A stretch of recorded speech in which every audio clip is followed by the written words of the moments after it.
recognizing when we talk about Indigenous and indigeneity, recognizing that, as human beings, that we are all Indigenous from somewhere, that we have all emerged, from a place, from a connection to land, that has been engaged with and supported by and worked in and renewed by our great ancestors wherever we come from. And those of you that, have mixed backgrounds, you have even a richer, diversity to celebrate.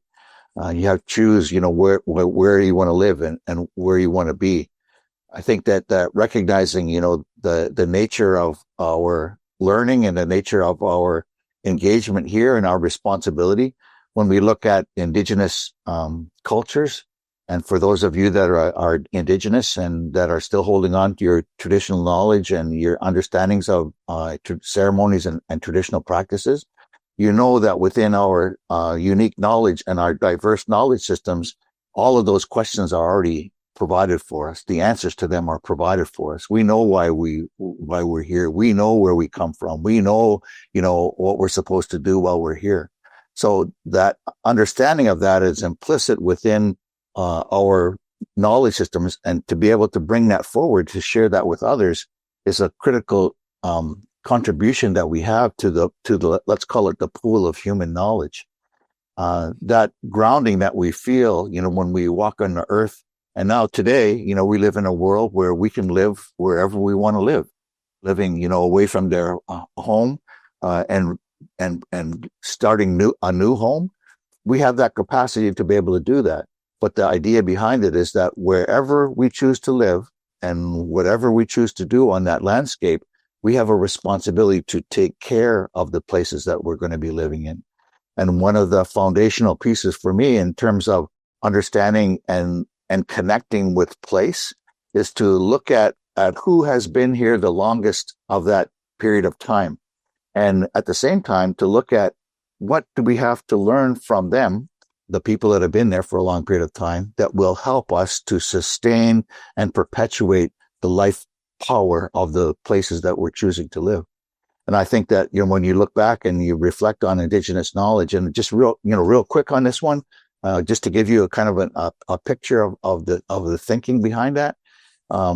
Many of you have heard, or, maybe some of you haven't, but many of you have heard, the conversations that are emerging within different disciplines and different areas within education that are talking about two-eyed seeing. And two-eyed seeing, emerged from one of my good friends, Albert Marshall, and his late wife, Merdina Marshall. They're Mi'kmaq folks from Cape Breton Island. Really awesome people. Albert oftentimes talks about this idea that it's taken 25 years to be able to, become common speak within education in many times.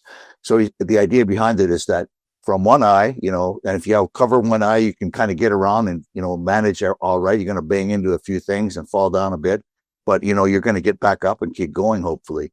One eye, if you can begin to look at that in terms of one way of seeing the world, while that provides context and, opportunities to live, that when you add two eyes into the world, then all of a sudden you have depth perception. You're much better enabled to, move about and be able to propel yourself through life. And you have, this like a 180 degree vision around you. And so understanding that, what he refers to that is that seeing the best of the Western ways of seeing the world and best of the Indigenous ways of seeing the world, bringing those together to help guide us through. And again, understanding what we're talking about is the best of that knowledge, bringing innovation and creativity together to create the solutions to some of the problems that we're facing as human beings now. So add this to it. So if you have 180 degree, all of a sudden now when you add, as I talked about earlier, that ancestral intelligence, now you're connecting with knowledge that has come from the very beginning of time, that talks about, the creation of the earth, that talks about our responsibility here, that talks to us about the seen and unseen world. And when you add that knowledge into the mix, now all of a sudden, you not only have 180 degree vision, now you have a 360 degree vision. But again, when we talk about that in terms of real Indigenous knowledge, our connection to place and our connection to the earth, we add another dynamic into that. And then over top of that, we add another connection to and an understanding of our role in the spiritual world, in an unseen world. When we add that in, now we get another 360-degree circle that envelops us. So 360 degree this way, 360 degrees this way, 720-degree engagement and vision. That's the kind of peoples that we need to become again, and connected to the place that we live, connected to spirit, connected to our ancient knowledge, looking ahead to be able to determine and how to live, and bringing the best and the brightest all together to be able to make positive change in the world.